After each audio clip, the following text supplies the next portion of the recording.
Ce qui nous concerne personnellement, pour nos chantiers, pour respecter les distanciations sociales, nous avons dû réduire le personnel de chantier, revoir nos programmes, et ce qui fait que les planifications se font par corps d'État, pour ne pas avoir tout le monde en même temps sur le chantier.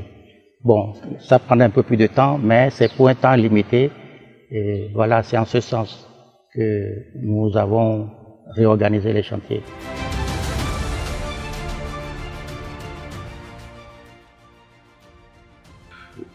Je crois que cette pandémie est une grande catastrophe pour toute notre humanité. Mais pour combattre cette pandémie, c'est des actions individuelles. Il faut déjà que nous soyons en mesure de comprendre ce qui se passe et de prendre des précautions individuelles.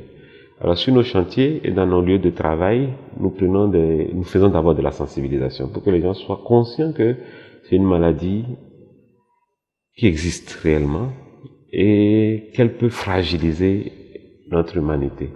Et ensuite, nous exigeons de tous les ouvriers qui travaillent sur des chantiers dont nous avons la responsabilité, le port des masques et les gestes de lavage des mains quand ils arrivent sur les lieux de travail, pour limiter un tant soit peu la propagation.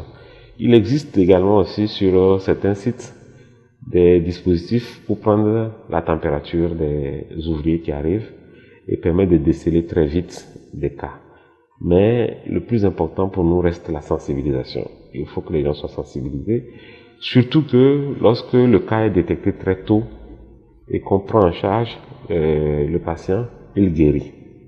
Donc, en parlant aux gens de ne pas avoir peur, mais également de ne pas stigmatiser ceux qui ont été malades, on permet d'avoir donc une détection plus rapide des malades et faciliter ainsi leur prise en charge.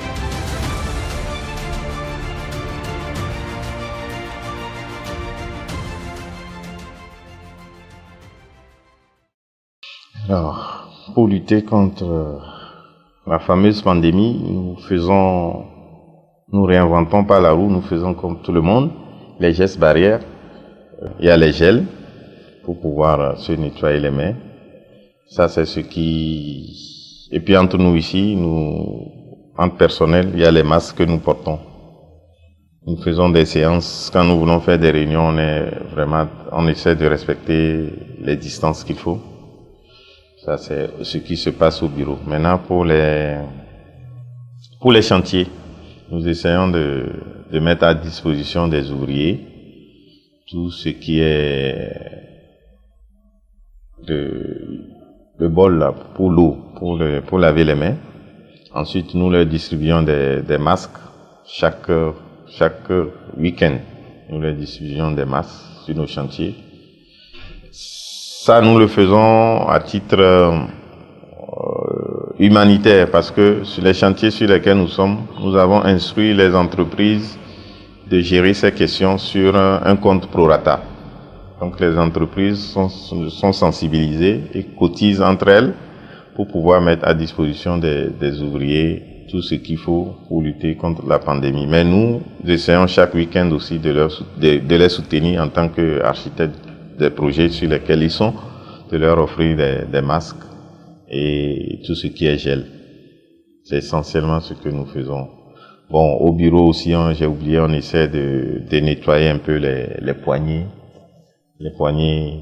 de nos portes, tous les petits matériels, nos tablettes, on essaie de prendre ces mesures-là pour limiter le risque de propagation du virus.